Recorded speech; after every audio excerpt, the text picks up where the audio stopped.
Earlene Brown Henry and Faye Marie Stafford Johnson have deep roots in Springdale, and their families are an integral part of this community's history. Faye Marie's grandfather was John P. Stafford, founder of the venerable Springdale News. Earlene's dad was Jeff Brown, a pioneer in the poultry industry, and Don Tyson often said there would be no Tysons if there hadn't been Jeff Brown first. Faye Marie and Earlene grew up as neighbors. I did not know. I've known both of them for a while. I'm old. A long one. But I didn't know this about them. They grew up on Allen Street together. They're practically sisters. They grew up together on Allen Street. Grew up going to each other's birthday parties their entire lives. Since they were toddlers, Earlene said, we've been going to each other's birthday parties since preschool. During high school, they both played girls' basketball. They both were cheerleaders. They were college roommates. They each went and picked out good husbands. But Faye Marie had to go to Texas to find hers. That's right.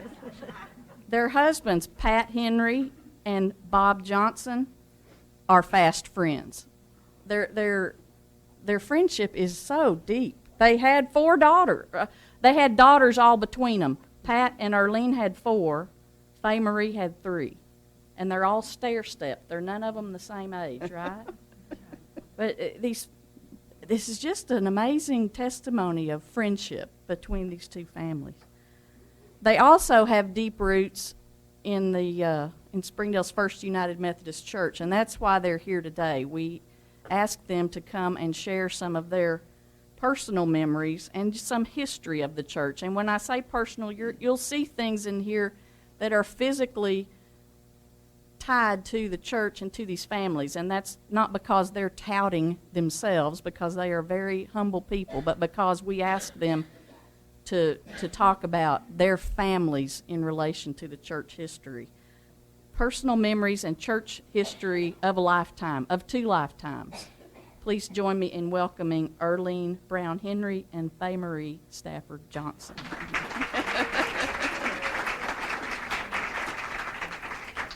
Now pull that thing up close to you. I'm going to stand here and be their technical team. Okay, these are the churches. I don't know whether y'all realize how far back the Methodist Church went, but the Oddfellow Hall has a particular sentiment for me because that is where I joined the church. And the only reason in 1936, when we built the new sanctuary, or the new church that we had, we met in Oddfellow Hall for a short time, and so that's where I joined the church. The rest of these are just all the different places. The 1930 to 1936 was on Emma and Main Street, and then the new building was built there. And Faye Marie, you tell them about the new building. Okay. Wait, I want to show them. I want to show off some of these old pictures. One thing. This is the church that was on Emma, was where I first remember anything, and I was sitting on the front row, and Reverend Hook was the pastor, and for some reason, I have no idea, he had to calm me down. From the pulpit. From the pulpit. And I remember that distinctly. So this building that's pictured was on the corner of Emma and Main. So where the Springdale Chamber of Commerce is today is where this building is. It's Chamber of Commerce. Okay. Yeah, there's one there on Holcomb, if you remember. I want to, first of all, thank you all for being here. You're really having 2 amateurs today to talk to you, but thank you for coming. I want to tell you a little story that happened in the church, the one on Emma and Main. I guess all of you have heard Sandy Boone's story. I don't know if you have. I want to tell it real quickly. It happened in that sanctuary down there. Sandy was a little boy, and he always went to church with 2 guns. They were his prized possessions. So one Sunday he got a little bit restless in church, and he had a friend with him, a little girl who got restless too, and it was Mary Frances George. But anyway, in the middle of the service, he got a little restless, and she did too, so he got out his gun to show his friend. The gun accidentally went off. A woman in the church jumped up and she said, excuse the language, "Oh my God, I have been shot." And then Sandy's mother grabbed the gun from her, flailed it around like this, scared the rest of the parishioners. She was trying to say, "This is just a toy," but they were afraid she was going for them. So everybody took cover and were hiding because they were really in fear of their lives. When they finally, the bishop, by the way, the bishop was there that day, and they had asked for a big crowd. Since the bishop was coming, they wanted a real big crowd of people. So everybody in Springdale turned out for that. But when they finally got the crowd subdued and everybody realized they were safe, it was okay. But Sandy's mother did jump up on the pew and said, "Oh, this is just a toy." But the congregation thought she was about to get them. But anyway, that's one of Sandy Boone's favorite stories. Yes, now, I want to talk about this building because this is one that's so near and dear to my heart, because my father was the chairman of the building committee that built this church, and as a banker, he realized that we needed a lot of money if we were to build a sanctuary like this, and so he knew that a certain physician, a local man, Dr. Dodson, had donated $8,000 to this church if we would come up with the rest of the money. Now, I did call the Bureau of Census to find out the size of Springdale at the time, and raising money in 1933 was pretty tough because that's close to the Depression. But in 1933, Springdale had probably 2,900 people. Now, that was, they gained just about 50 people per year came into Springdale. That was quite an accomplishment for our church to raise that much money, because when I say there were 2,900 people here, that means of all different faiths, that there weren't that many just Methodists. So they did have quite a drive, and they were able to build a church within 3 years. But in 1936, when the church was dedicated in the town of Springdale, counting all different faiths, there were only 3,063 people. So there weren't that many Methodists who were contributing, but they were able to come up with the money. I wanted to tell you about, over the years, being a member of that church. We used to have Sunday morning church. We had Sunday night church for years. We had Wednesday night prayer meeting. And every time the doors opened, we were there because the church was such an important part of our life. It was really the anchor for our family and for our life, and it's meant so much over the years. We used to always have a dress for church. Do you all remember having a Sunday dress?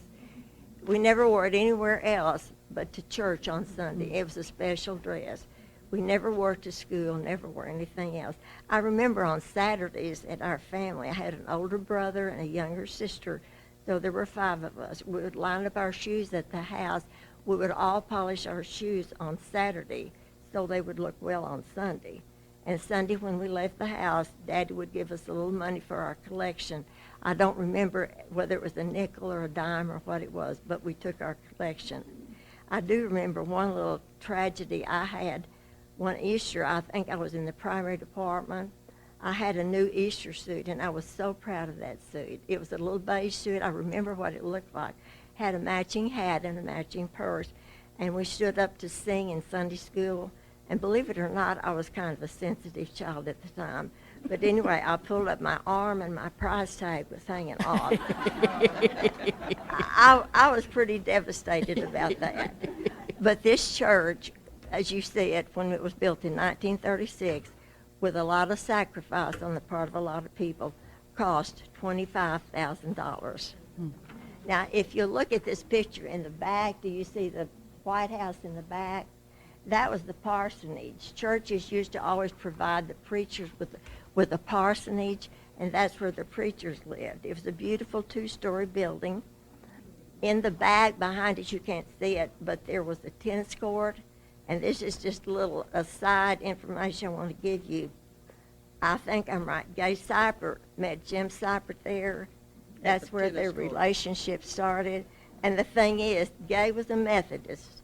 Jimmy was a Baptist. He came over and infringed on our property, and he won Gay's heart. I do want to tell you, in the side yard, you can't see it quite there, but in the side yard in the summer, we used to have revivals. Of course, there was no air conditioning, so we sat outside in folding chairs. We used to have revivals out there.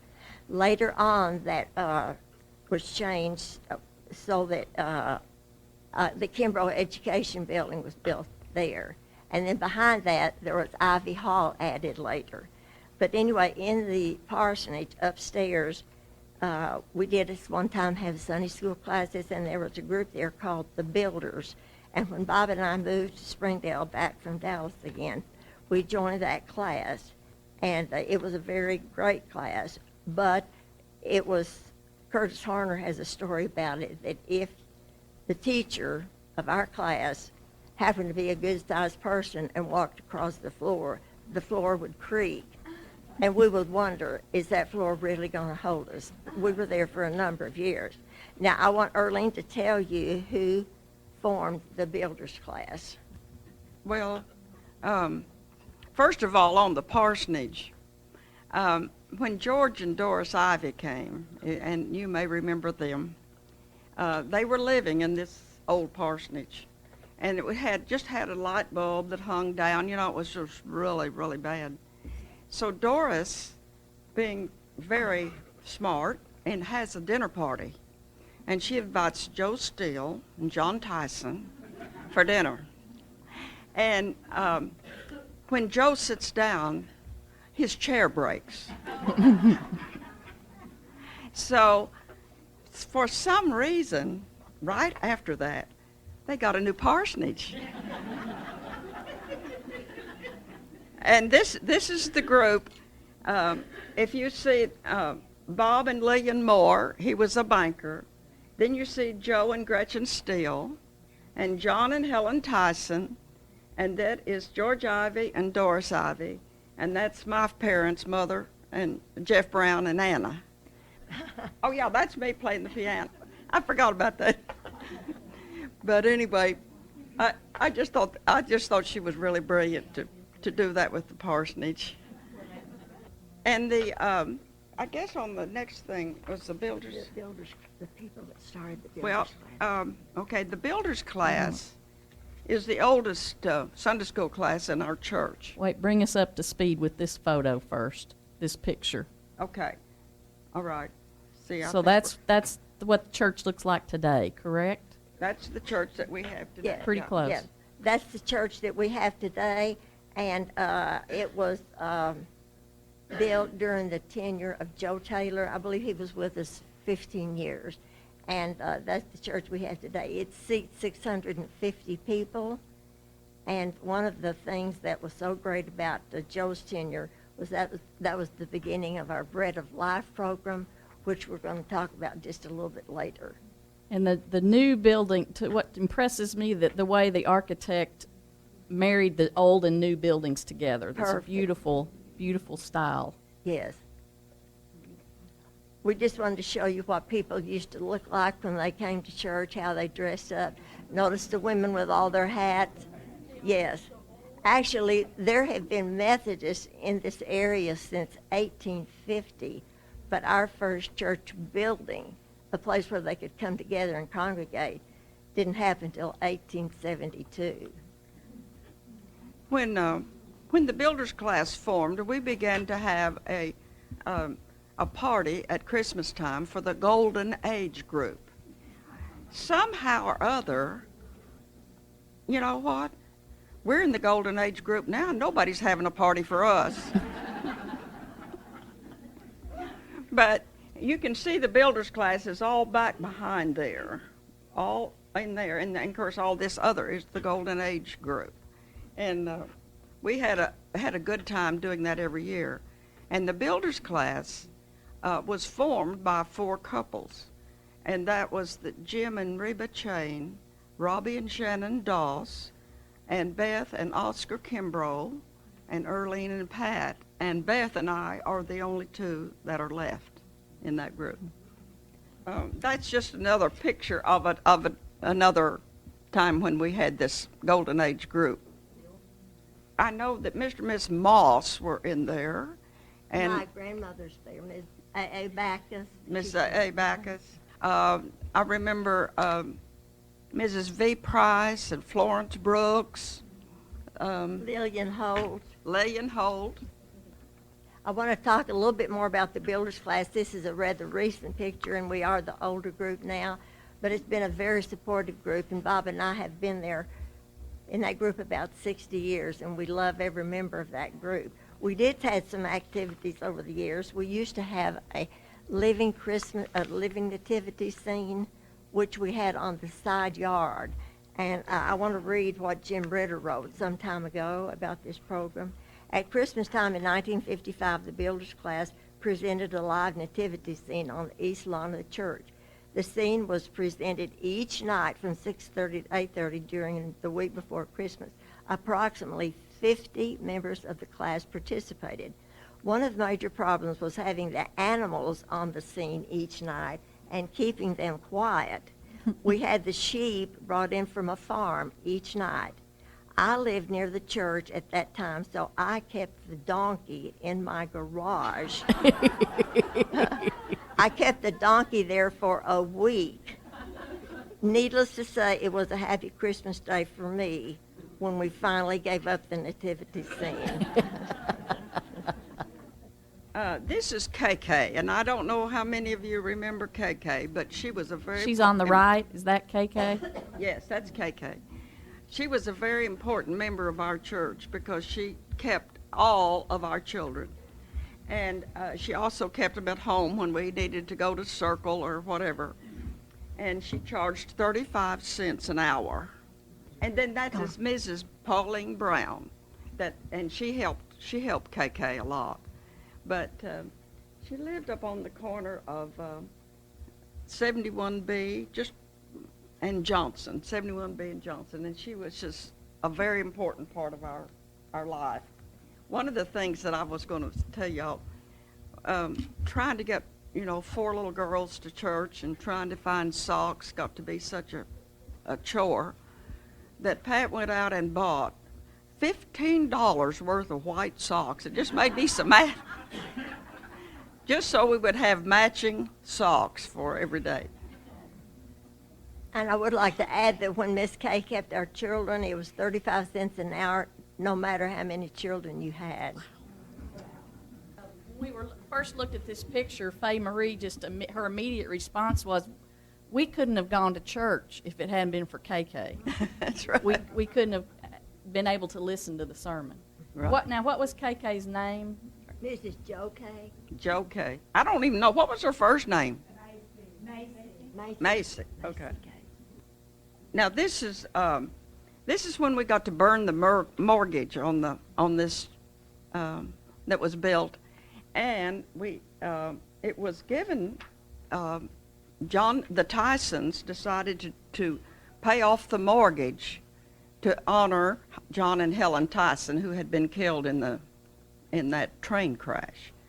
And so that is Foy Coker, that's Randall and Don Tyson, that's Reverend Dodgen, Bob Moore, and Joe Steele.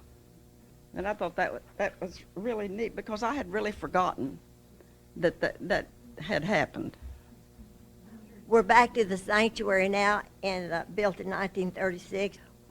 And that's very, very special to our family because since my father was chairman of the building committee, he spent many hours and many committee meetings and many days working on that. That also is the place where I joined the church when I was 10 years old. And then later on, when Bob and I married, we were married in this sanctuary. And then our daughters grew up in this sanctuary. And Bob joined the church. He came from Texas, and he was a Lutheran. But after he was here for a while, he did join the Methodist Church, and that was a thrill for me. He had worked it out with the preacher, unbeknownst to me, but he did walk down the aisle one day to join our church. Yes, some of our daughters have been married there, and some of Earlene's daughters have been married there. And our girls loved this church. It was such an anchor for them. They loved Sunday school. They loved to go to vacation Bible school. And I want to tell y'all, vacation Bible school used to last 2 weeks instead of 1 week. And it was a real significant thing. We all worked hard as teachers, but then our children enjoyed it too.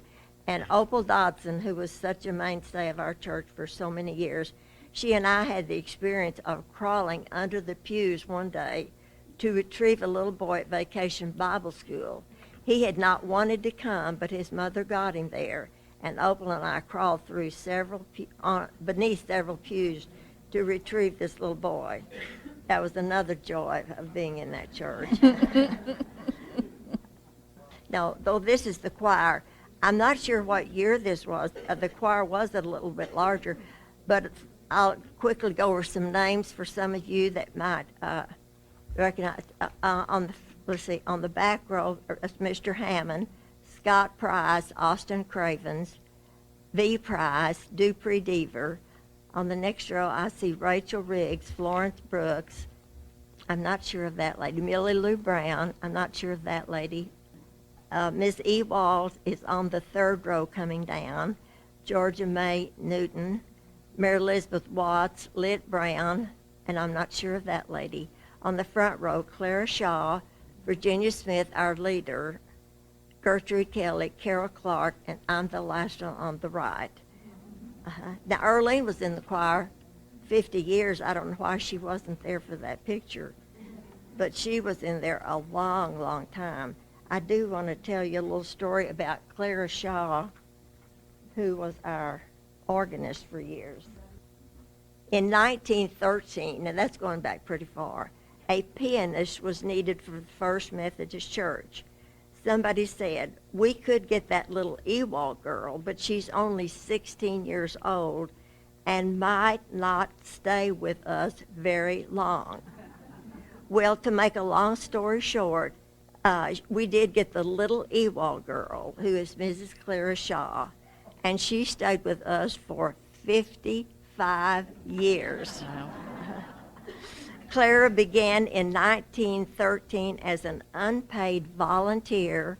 She remained unpaid until 1958. Wow. So that was many, many years of service without any pay. We want to talk a little bit about the windows in the sanctuary of 1936. They're very special because they were given in memory or in honor of people in the church. A concern in St. Louis built 18 windows for our church, and they charged $1,000. That comes to about $56 per window. And they transported them from St. Louis to Springdale on the train, and then it was our job to get the windows from the train to the church. And I still don't know how they did that, because in 1936, the transportation, those windows are pretty tall, and they're very precious and easily broken. But somehow our members transported those from the local train station to our church. This one we have up here is special to me because it's in memory of my grandparents, of the A.A. Backus family, and it's the burning bush. And it ties in many of these windows in the sanctuary, tie in with kneeling pads that are in the newer sanctuary. And we'll talk to you all a little bit more about that, the connection between the windows and the pads. When I was sitting in the choir, I could look up and see this picture. The congregation could not see this stained glass window. And I think it had a very spiritual impact on my life. Just to see Christ holding the Lamb, it just really meant so much to me. And it has just always spoken to me. And it's just a shame that it's where no one can see it. It's at the very back of the church. Now then, the next picture In fact, I think Margaret Lester's daughter brought this in. This is what it looked like for years with the picture of Christ, and that was done by Mrs. Meyer, and it was in our sanctuary for years and years. And when my dad passed away, we decided to put a picture window there, since we had all these wonderful picture windows, but we did not have that. So the next picture is the one that we put in place of that painting. The painting is still in the church. It's kind of hidden back in a cubby hole, but it is there. And this picture of my dad, we had to go to Tulsa to find what we wanted. It was in a Baptist church. And if you notice at the very top, there's a hand that reaches down. It's as if God is looking over all of us. And I've always loved this picture window. This is one of the kneeling pads in our present sanctuary now, and how it ties in with some of the windows in the older sanctuary. If you notice, all of the kneeling pads that we have now have grapes on them, and that's from the scripture of Jesus, I am the vine. Many of them are connected. That one was given by us in memory of our daughters, well, no, in honor of our daughters, in memory of our parents. But many of the tie-ins are the same. I had never noticed before that every kneeling pad has grapes on it. Gertrude Kelly headed a committee that made the kneeling pad, the needlepoint ladies. There are 26 kneeling pads. 20 are in use now in the front of our sanctuary. We've had those 32 years, so that's quite a while, and they'll last for a long, long time. But Gertrude Kelly headed a committee of 12 members, and 23 members of our church and one former member worked on all those. And that was a labor of love, because that's slow, very delicate, very hard work. The burning bush ties in with the burning bush that we put in honor of our grandparents in the sanctuary. Then now we have the burning bush in the new sanctuary. But I thought that was kind of a neat time that we were able to have the same symbol. The reason we're showing you this other kneeling pad, it's in honor of Marie Crouch, and we think that Marie is the oldest member of our congregation now, oldest member. Now we think Sandy Boone, who's 92, is the member who's had the longest membership in our church. Marie Crouch came later on in life, but we think Sandy Boone, continual membership, probably belongs to Sandy Boone. And that's an honor to him. One thing I did want to mention, the Women's Society has always been a very important part of the church. And I don't know whether you remember, but Lillian Holt was such a worker, and every Monday in the basement she cooked fried chicken, mashed potatoes, gravy, green beans, and this was served to the Rotary Club. And it was just really a neat thing. And also the United Methodist Women always had a bazaar, and I'm sure a lot of you worked in it, and we would make maybe $1,000 on it, and that was big money back then, let me tell you. So anyway, that was something where our church has always been a serving church and a nurturing church, and I'm very proud of the fact of how we've always reached out to people. One thing too that I wanted to tell you about, I don't know if you remember Frank O'Donnell, but he's in this picture right here for the Bread of Life. Frank was a very outstanding guy, but there's a real funny story about him teaching Sunday school. And he was going to read the scripture, and he started out and he said, "Oh, wait a minute, I'm in the wrong John."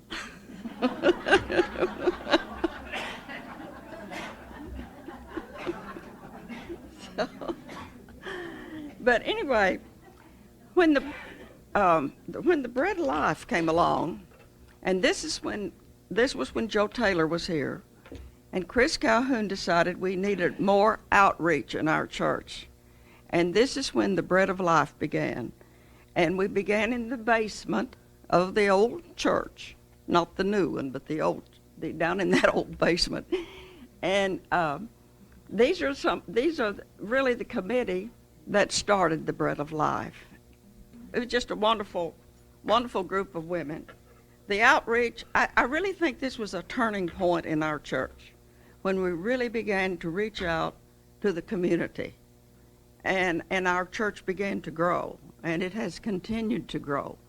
And I really have to say that I think Bread of Life is the reason.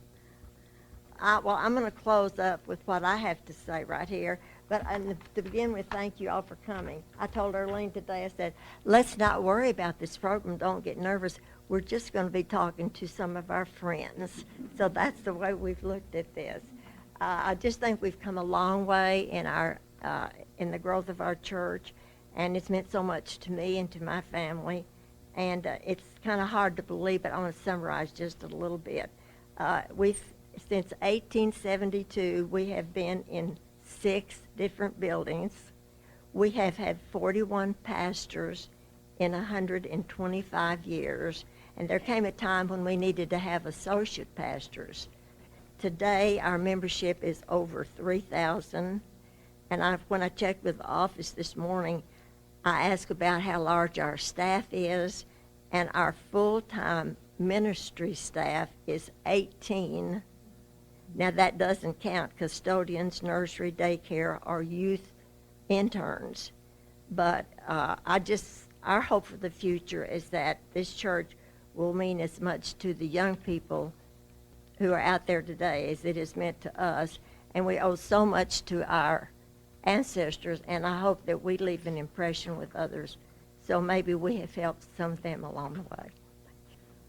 Now, I know there's a lot of y'all in here chomping at the bit to say something or to ask them a question. So here we've got 10 or so minutes, and the church ladies are fine to stay as long as y'all want to stay and reminisce. But for question and answer and comments, I'm going to grab that microphone and come out to you so we can all hear each other. Seeing the picture of the nursery and KK, just, oh boy, do the memories just rush over us.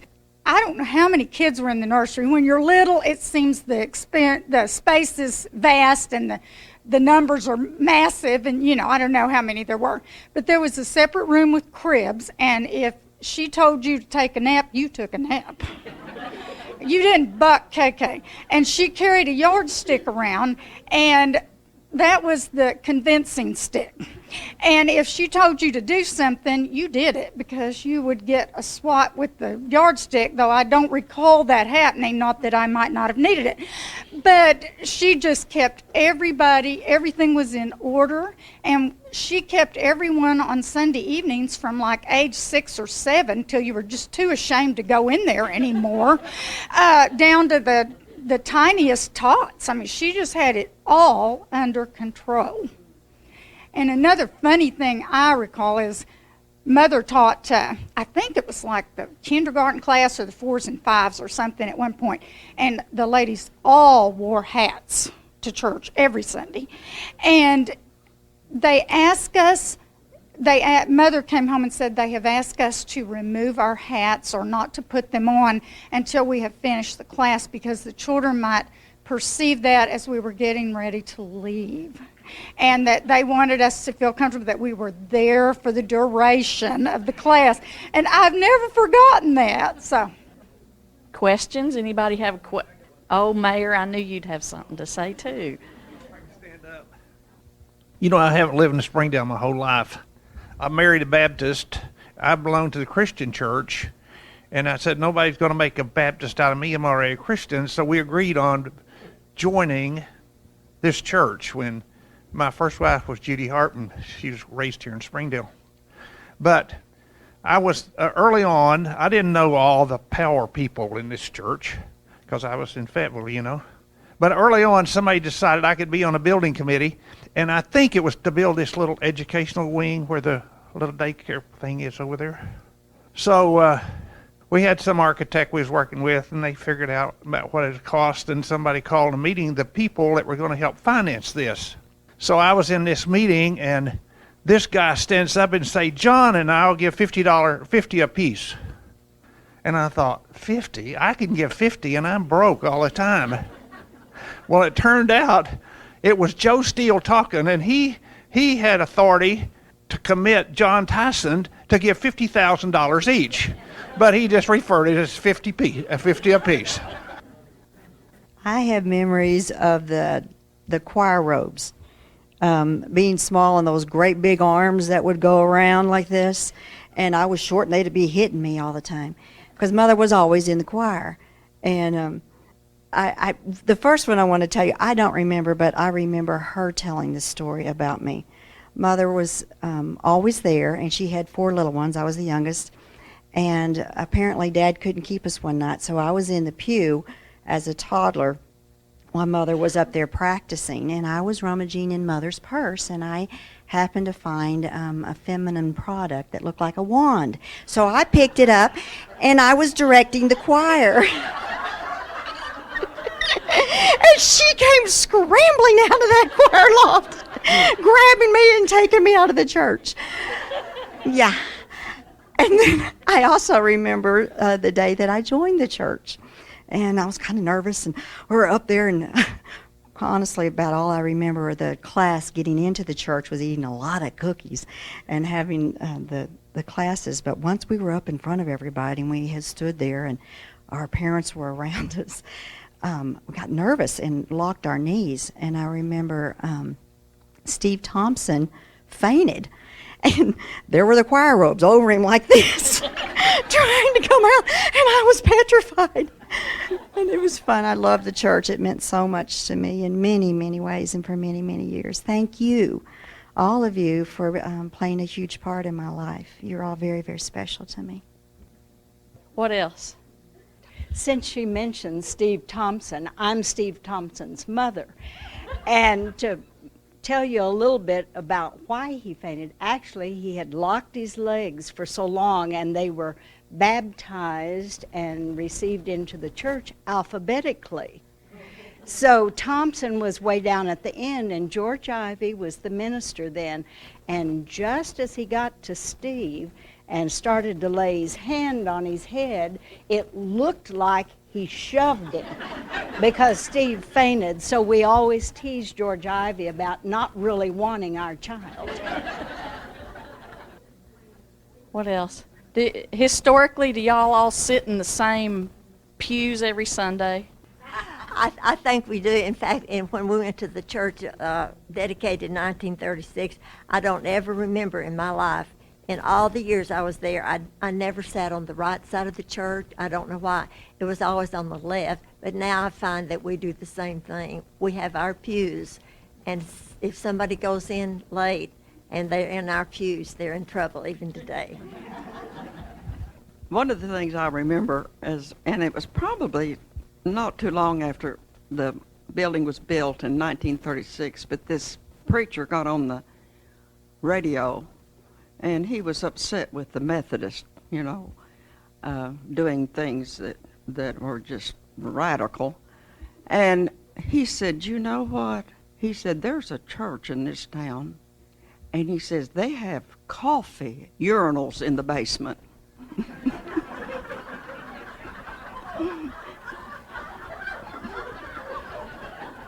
He meant coffee urns,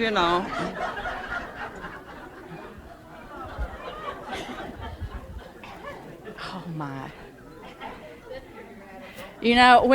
When we first started visiting with the church ladies about this talk, they were they did take this very seriously. They wanted to present the history of the church. And I kept saying, but then I'd hear stories like the coffee urinal. That's the history we want to hear. So you did a good job of combining the church's history with your own personal memories of that. And thank you all for sharing, and thank you to the church ladies. You want to say one more thing? I need to say thank you to everybody, but especially Glenda Thompson. Y'all, she has an incredible history. She was so good to share her history with us. She's done a lot for the Snyder class, but she also has a lot of history. So I want to thank her. Also thank Susan for helping us. We've been here several times with her. to get the program together, and then Joanna Williams in the office. So thanks to everybody.